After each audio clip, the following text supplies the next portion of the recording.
Oke, siswa sekalian, untuk hari ini kita akan mulai untuk lanjut ke pembelajaran kita, yaitu bagian terakhir dari pertumbuhan dan perkembangan di pertemuan ketiga ini, atau pertemuan yang terakhir untuk bab pertama di semester ini, yaitu pertemuan perkembangan, di mana kita hari ini akan membahas topiknya tentang faktor-faktor pertumbuhan pada tumbuhan dan hewan. Jadi faktor-faktor yang mempengaruhi laju pertumbuhan baik tumbuhan maupun hewan itu sendiri.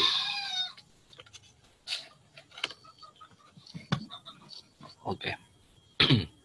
Nah, pertama kita akan mulai membahas dulu faktor-faktor yang mempengaruhi pertumbuhan yang terjadi pada tumbuhan.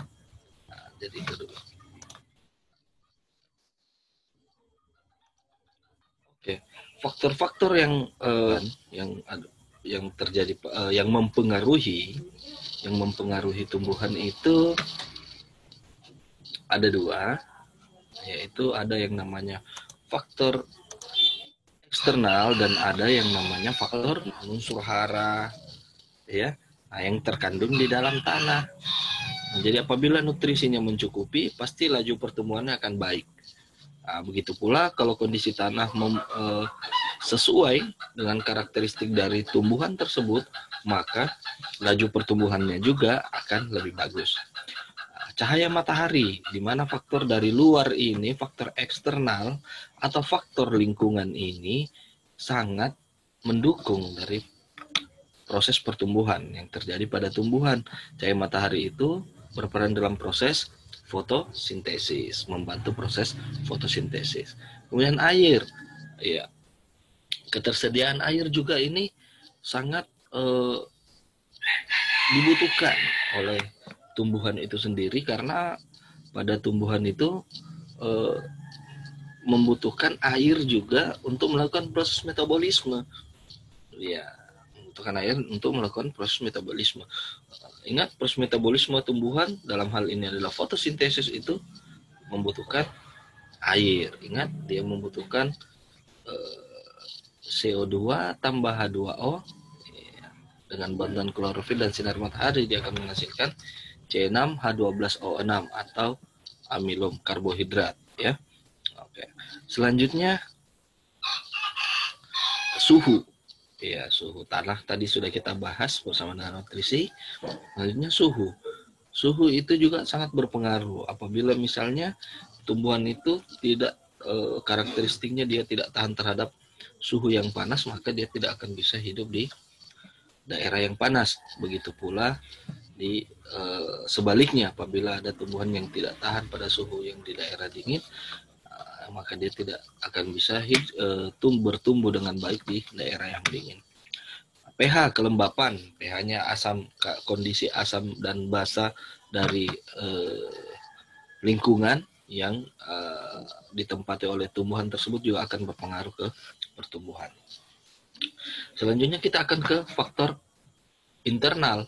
Nah, faktor internal juga itu ada dua, ada yang namanya intraseluler atau intrasel, ada yang namanya intersel.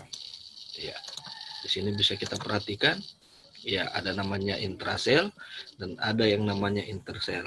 Faktor intraselnya itu, faktor internal yang masuk dalam golongan intrasel itu adalah gen. Gen itu adalah sifat bawaan yang diturunkan oleh orang tua. Ya, yang diturunkan oleh orang tua.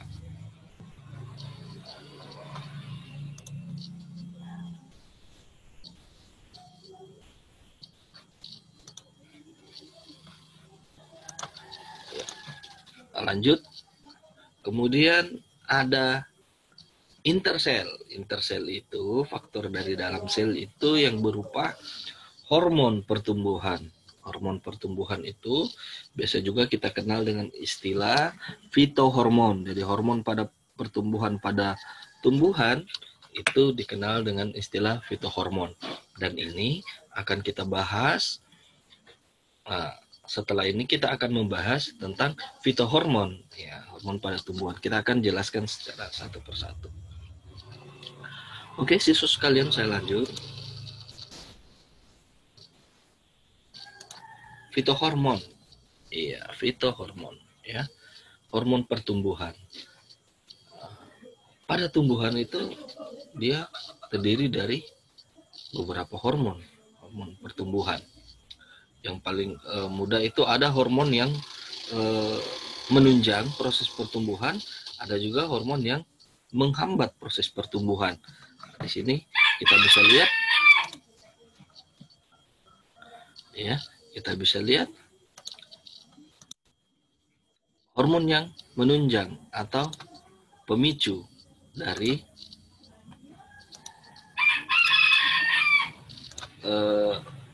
pertumbuhan itu sendiri.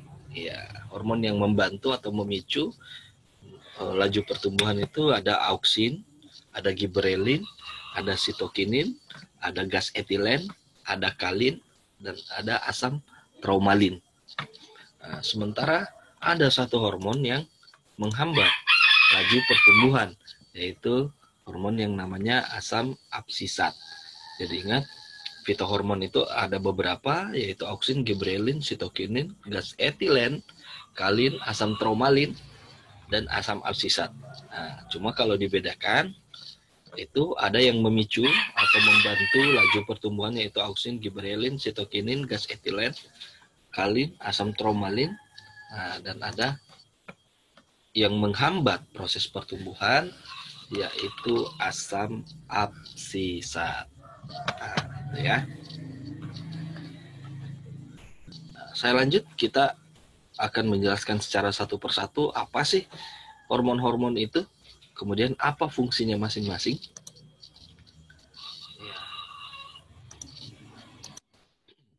Yang pertama, auksin. Ya, auksin sering juga disebut dengan indol acetic acid atau IAA. Jadi kalau ada ditemukan istilah IAA, itu adalah auksin. Ya, hormon pertumbuhan yang sangat yang sering didengar, yang sangat berpengaruh juga pada laju pertumbuhan. Pokoknya bisa diibaratkan auksin ini eksis lah untuk di pertumbuhan.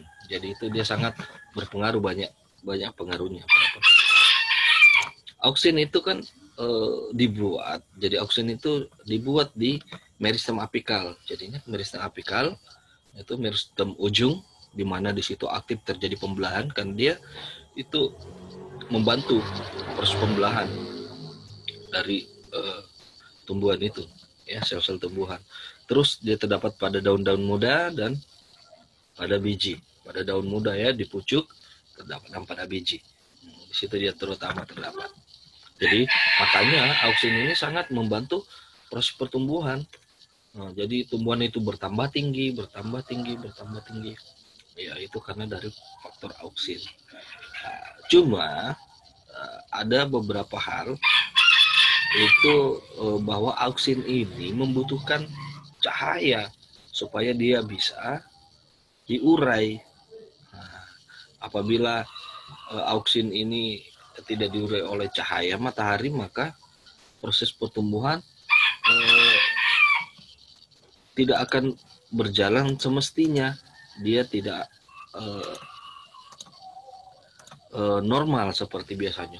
Dia akan terjadi pertumbuhan yang sangat cepat, tapi tumbuhannya itu dia tumbuhannya tidak bertumbuh secara normal. Dalam hal ini langsung cepat, dia akan cepat tinggi, tetapi dia tumbuhannya agak kurus dan berwarna agak kekuningan daunnya. Nah, karena sifat kerja dari hormon auksin ini mudah terurai oleh cahaya. Ya.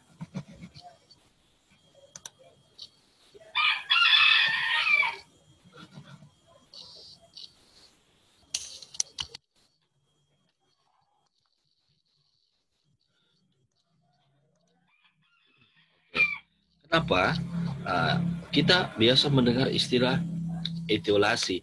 Apabila auksin tadi tidak terurai oleh cahaya, ya, tidak terurai oleh cahaya, itu dia akan melakukan etiolasi atau pertumbuhan yang cepat, ya, pertumbuhan yang cepat di tempat yang gelap. Nah, jadi itu ya, dia akan mengalami. Nah, mungkin ada yang pernah melakukan praktikum atau bisa dilakukan praktikumnya di rumah. Itu praktikumnya bisa kita lakukan dengan menyiapkan 2 biji kacang hijau. Nah, itu bisa kita lakukan. Biji kacang hijau letakkan di kapas, kemudian tetesi air, yang satu kasih kena cahaya, yang satu simpan di tempat yang gelap yang tidak ada cahaya. Pertumbuhannya pasti lebih cepat yang tidak kena cahaya. Kenapa? Karena dia itu akan melakukan yang namanya etiolasi. Pertumbuhan di tempat gelap dia akan tinggi, tapi dia agak kekuningan. Berbeda dengan yang di tempat yang ada cahaya, pertumbuhannya itu normal dan dia berwarna hijau. Nah, itu ya untuk auksin. Nah, lanjut. Nah, kenapa? Karena fungsi dari auksin itu adalah merangsang pemanjangan sel pada titik tumbuh, merangsang pembentukan akar, dia merangsang pembentukan buah tanpa biji atau biasa disebut dengan partenokarpi. Contohnya pada pisang, buah pisang. Itu makanya buah pisang itu bijinya hampir tidak ada tapi sangat kecil. Nah, ini. Kemudian berperan dalam dominasi apikal. Nah, jadi di ujung itu kenapa bisa kayak daun teh. Kalau misalnya orang panen petik teh itu daun teh kan lama tumbuh lagi. Ya, ini dominasi apikal, ini fungsi dari auksin. Apabila pucuk itu dipetik, maka dia akan muncul kembali. Ya. Terus merangsang absisi atau pengguguran daun. Selanjutnya giberelin. Nah, ini juga hormon pertumbuhan, giberelin. Giberelin itu bisa kita lihat dia dibuat di apikal dan akar, kemudian daun muda, kemudian embrio. Fungsinya itu sendiri yaitu merangsang pemanjangan batang, merangsang pemanjangan sel, merangsang pembungaan, kemudian memecah dormansi pada biji. Nah, jadi ini yang berperan pada saat air kena bijinya, makanya masa dormansinya selesai dan bijinya akan mulai menyerap air. Dia akan kulit bijinya pecah dan menyerap air. Nah, ini kan peran dari giberelin. Jadi pada saat bijinya kena air, giberelinnya aktif. Nah, itu. Merangsang juga pembentukan buah tanpa biji atau stenomokarpi ya, stenomokarpi. Lanjut, sitokinin. Nah, sitokinin ini dibuat di dalam akar lalu diangkut ke organ lain. Ya, jadi dibuat dalam akar kemudian diangkut ke organ lain. Fungsinya ya, bersama dengan auksin dan giberelin merangsang pemanjangan dan pembelahan sel. Jadi ini dia bersama-sama dengan hormon lain yaitu auksin dan giberelin merangsang pemanjangan dan pembelahan sel. Menghambat dominasi apikal pada auksin. Jadi ini dia ada kinerjanya yang agak berlawanan dengan auksin. Jadi untuk mengimbangi. Kemudian merangsang pembentukan akar cabang. Jadi dia merangsang pembentukan akar cabang dan menghambat proses penuaan. Jadi ini juga yang salah satu faktor yang menghambat proses penuaan supaya daun itu dari tumbuhan itu tidak cepat gugur, ya, cepat gugur. Lanjut, gas etilen. Gas etilen itu dihasilkan pada jaringan buah yang telah matang dan pada bunga dan bunga yang sudah menua. Jadi itu. Fungsinya dari gas etilen itu sendiri yaitu mempercepat pematangan buah, kemudian pertumbuhan batang menjadi kokoh dan tebal. Dari pertumbuhan batang menjadi kokoh dan tebal, kemudian dia bekerja sama dengan auksin untuk memacu proses pembungaan, mempercepat proses pembungaan, dan dia juga bekerja sama berinteraksi dengan gibberellin untuk mengontrol rasio pembentukan bunga jantan dan bunga betina. Hal ini terjadi pada tumbuhan monoesis, ya, atau tumbuhan berumah satu.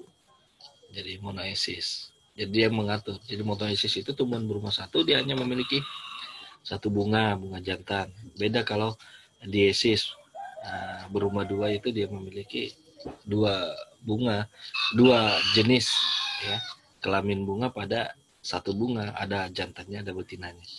Nah, itu. Oke, untuk gas etilen saya lanjut. Selanjutnya adalah hormon kalin. Hormon kalin. Hormon kalin itu dihasilkan pada jaringan meristem. Kemudian dia fungsi utamanya yaitu memacu pertumbuhan organ tumbuhan, ya, memacu pertumbuhan organ tumbuhan.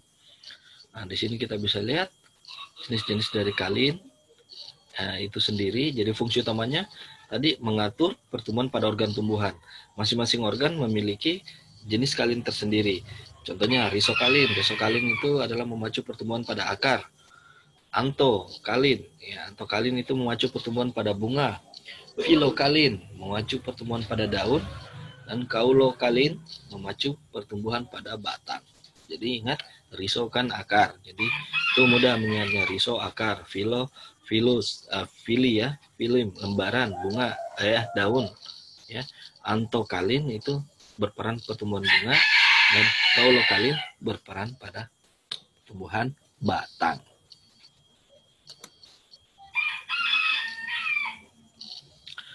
Selanjutnya asam tromalin. Asam tromalin ini dia fungsinya merangsang sel-sel yang terdapat di daerah luka menjadi bersifat merismatik sehingga lukanya menutup. Jadi itu ya. Jadi dia merangsang. Jadi sel-sel di daerah organ dari tumbuhan yang luka. Jadi misalnya terjadi luka pada batang, kulit batang. Beberapa hari kemudian dia akan menutup. Ya, karena itu sifat dari asam tromalin, dia menutup luka yang terjadi di organ dari tumbuhan itu.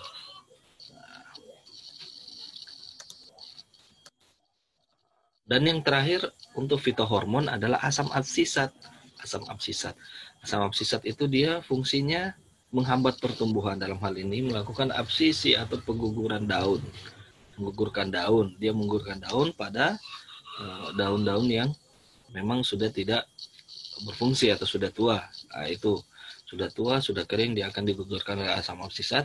Kemudian juga pada beberapa tumbuhan tertentu untuk melakukan menyeimbangkan penggunaan air dengan kondisi air yang ada di lingkungan. Contohnya pada tumbuhan Tectona grandis, jati, ya, juga pada jati putih, Gamelina arborea. Tapi yang paling mudah itu pada jati lokal, ya, Tectona grandis, pohon jati lokal itu. Kalau Anda perhatikan tumbuhan jati itu pada musim kemarau dia akan menggugurkan daun untuk menghemat penggunaan air. Nah, itu adalah peranan dari fitohormon, yaitu asam absisa. Selanjutnya kita akan masuk ke hormon yang pada hewan, ya, pada hewan. Jadi hormon pertumbuhan pada hewan juga itu ada internal dan ada juga eksternalnya, ya. Ada internal dan ada eksternalnya. Kita bahas yang internal dulu, ya. Yang internal itu ada gen dan hormon. Jadi sama, ya. Sementara faktor eksternal yaitu ada nutrisi, air, suhu, cahaya, dan kelembapan atau pH. Ya, kelembapan atau pH. Nah, di sini untuk nutrisi, air, suhu, cahaya, dan kelembapan, semua nutrisi itu kan dari makanan. Apa yang dimakan oleh hewan tersebut, kalau memang nutrisinya mencukupi, pertumbuhan hewan itu akan lebih bagus. Air juga seperti itu, suhu juga seperti itu juga dengan cahaya dan kelembapan. Kita lanjut dulu. Ya, gen. Gen itu apa? Ya, gen itu adalah substansi materi pembawa sifat yang diturunkan dari induk. Gen itu mempengaruhi ciri sifat dari makhluk hidup itu. Jadi itu diturunkan oleh induk dari hewan tersebut, yaitu bisa berupa bentuk tubuhnya, tinggi tubuhnya, warna kulitnya, warna bulunya, dan sebagainya. Jadi itu yang berperan. Jadi perawakan atau bentuk morfologi dari hewan tersebut itu pengaruh dari gen. Kemudian hormon. Ya, hormon itu adalah zat yang berfungsi mengendalikan fungsi tubuh. Dari apa yang terjadi dalam tubuh kita, pengendalinya itu dibantu oleh yang namanya hormon. Dari tubuh makhluk hidup itu ada hormon yang mengendalikan. Di sini ada sampel, ada hormon yang berperan dalam proses pertumbuhan. Itu ada namanya hormon tiroxin, ada hormon somatomedin, dan ada hormon Edison dan juvenil. Ya, Anda bisa perhatikan di sini ada fungsinya. Tiroxin itu mengendalikan pertumbuhan hewan. Contohnya di sini dilihat pada katak, hormon yang merangsang proses metamorfosis. Untuk hormon somatomedin mempengaruhi pertumbuhan tulang. Jadi ini mempengaruhi pertumbuhan tulang. Dan Edison dan juvenil ini mempengaruhi perkembangan ini pada hewan yang fase larva dan fase dewasa, khusus pada hewan invertebrata. Jadi ketiga hormon ini adalah hormon pertumbuhan pada hewan.